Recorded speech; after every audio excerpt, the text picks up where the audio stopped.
Hey guys, welcome to a new video.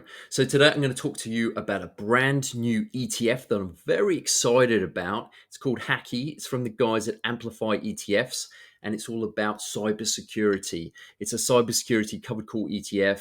I've been looking to get into the cybersecurity space to get some exposure into an actual growth ETF. I've been researching about them, and then this has just come out. So it's perfect timing. So that's what I'm going to talk to you about today.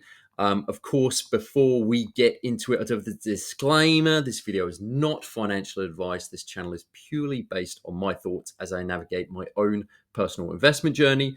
Please, please, please always do your own research. So, as I said, very excited about this ETF from the guys at Amplify. It's not a huge earner. It's not going to pay big bucks, be really big income like some of the bigger 50, 60, 70% paying distributions of some other round hill yield max or even the crazy granite shares type level of distributions, because it is only targeting 15% of income through its covered call options. But what that means is that it also participates in some upside, which is important to me because I was looking at getting into the cybersecurity space.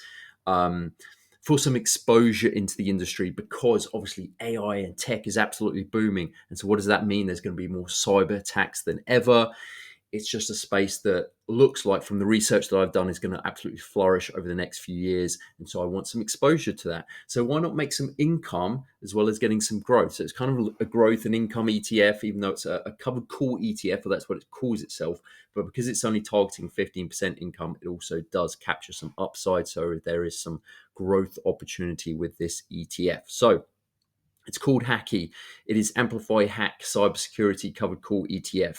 Targets 15% income and cybersecurity upside capture. HAKY pursues price appreciation via cybersecurity companies, a market expected to hit over $1 trillion globally by 2031, expanding at nearly a 15% compound annual growth rate.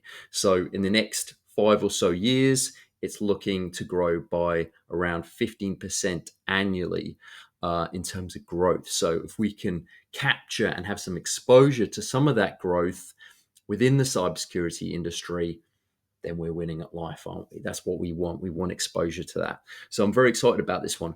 Okay, risk management and diversification. Covered calls in HAKY may provide an income cushion in volatile markets and enhance diversification beyond traditional fixed income sources. All right. HAKY seeks to balance high income and capital appreciation through investment exposure to cybersecurity companies and covered call. HAKY targets 15% through a covered call option income annually and significant capital appreciation on cybersecurity holdings. So, what are those holdings? Now, this is where it gets interesting. Broadcom. So AVGO, very bullish on this. I actually hold AVGW, which is a round hill weekly pay ETF. It's obviously leveraged because that's what the round hill weekly pay ETFs are. But Broadcom's actually priced very well at the moment, in my opinion. I think it's a buy. I actually bought into AVGW a few days ago when it dipped a little bit. So very bullish on this stock over the next year or so. I think it's a great underlying. I think it's a great stock to hold individually, and I think it's a great part of the holdings here. So, top three is Broadcom, Northrop Grumman Corp. Don't really know these. Cisco, I know that, obviously. Cisco, so that's its third biggest holding. General Dynamics Corp, Palo Alto Networks, Fortinet, CrowdStrike. Done some research into CrowdStrike before, and it seems like there's some big things. People are very bullish, or analysts seem to be very bullish on CrowdStrike for the future.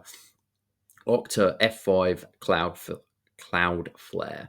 Okay, so this is the strategy in terms of its income and how it targets 15% annually. Buy, write, roll, distribute. I won't go into it too much. And then exposure to these cybersecurity companies with enhanced. So it's got its upside participation, high income potential, risk management and diversification, and then the tailwinds of the cybersecurity industry, which it's hard not to be bullish on considering the environment and everything that we're going into. But I just want to touch more upon these holdings because we need the underlyings to perform well for this to perform well, to either make decent income from it, from that targeting that 15% from the covered call side of things, but also for the fund to appreciate, so we get both growth and income from it. So I'm just going to look at the top 3 holdings here: Broadcom, Northrop, and Cisco. And we'll just do a little bit of an analyst look. So Broadcom, as I said, it's actually dipped recently. Now, Broadcom is currently trading at $320. It's down massively from its high.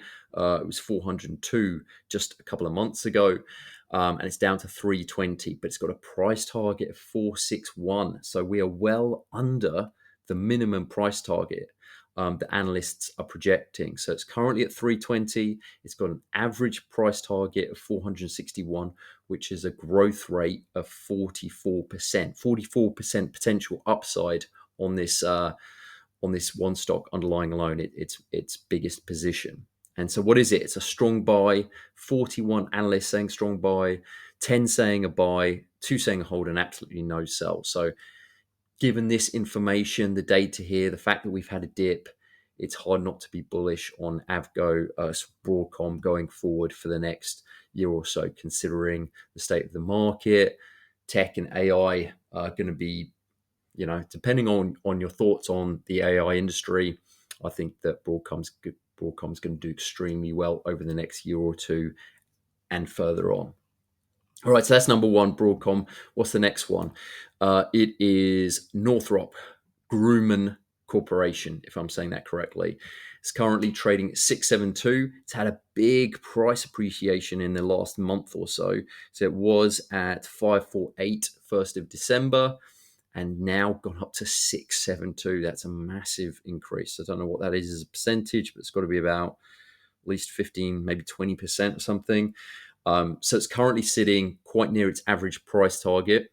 672 is its current price, and its average price target, as per the analysts, is 686. So only a 2% increase if it goes up to the average price, but obviously it's got a max much higher, and it's got a bit of a low because we've had this rally where it's quite up at the moment. So maybe not the best time to get into it as an individual stock, but as part of a thematic ETF based on lots of cybersecurity underlyings within the basket. I think it's still good. We got a strong buy from 12 analysts, 2 analysts saying buy and 12 saying hold. No sells whatsoever. So pretty good fundamentals, looking pretty good. Still a buy. And then what do we got next? We've got Cisco. So currently trading at $74. It's got an average price target of $87, a max of $100. So if we were to go up to the average price target, that would be a 16% potential upside opportunity. And it's pretty much sitting on the lower band of that. It's pretty much trading at that $74 level.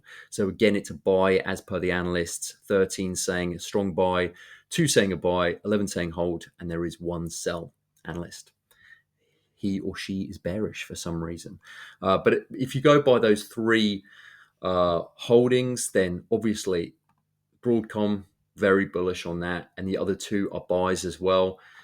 This one's had a bit of a rally recently, so maybe not the best time to be getting into it, but definitely worth keeping an eye on it. And I think because Broadcom is in a buy zone, for me, from my point of view, I would be willing to put a little bit of money into it now, invest a little bit into it, and then see how it goes and wait for some dips, some better buying opportunities as the market. It's going to be volatile. It's going to fluctuate. So there'll be opportunities, I think, going forward this year.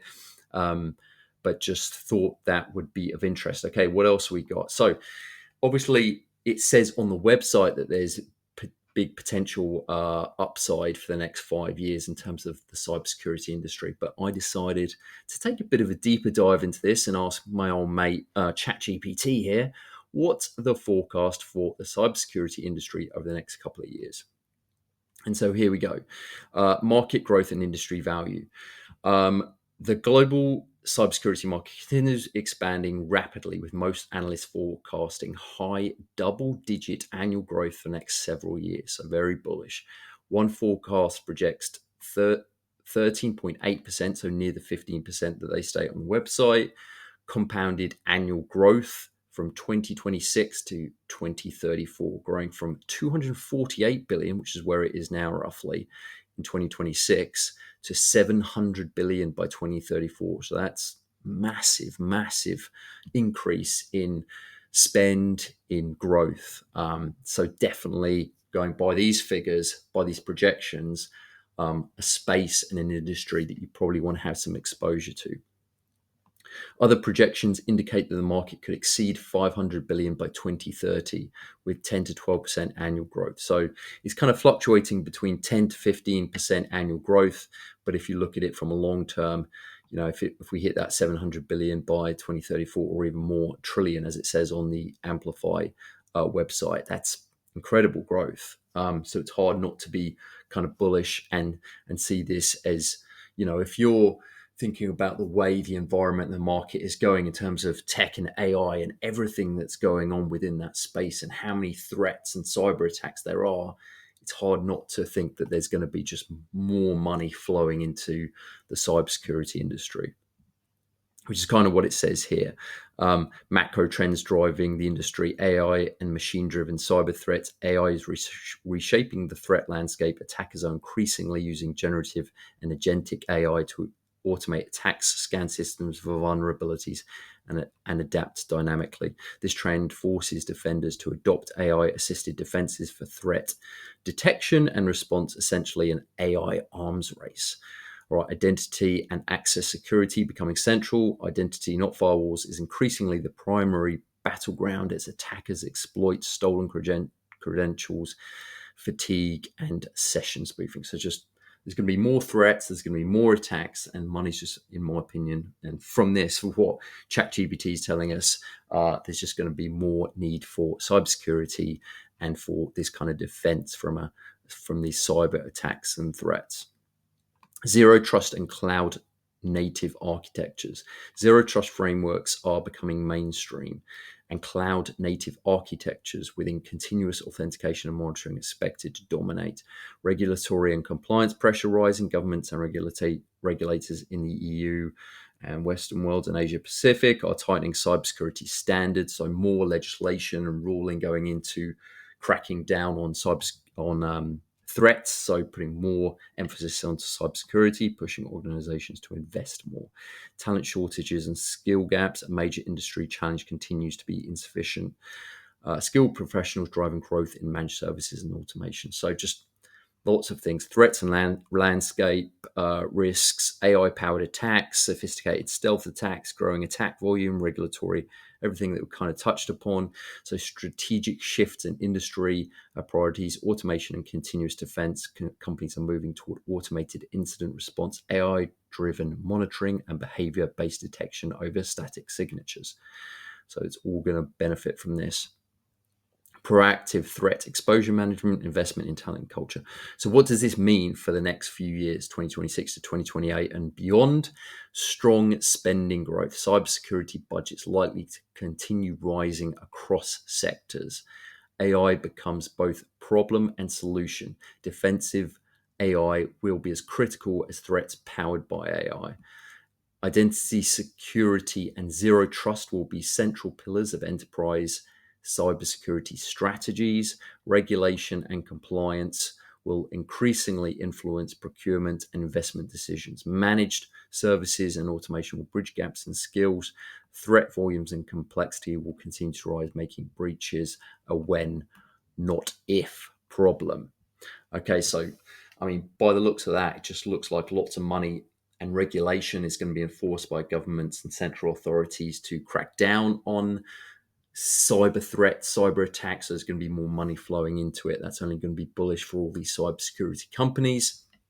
And so I think that this is a great income ETF. Now, it's not got high distribution levels at 15%. So if you're after those really big 50, 60, 70 or higher distribution levels, this is probably not your guy. But if you want some growth, you want a little bit of income, 15%, which isn't a bad yield, and you want some upside appreciation in the cybersecurity space, which I actually have been looking for and researching recently because of obviously everything that's going on with tech and AI and the world of cybersecurity.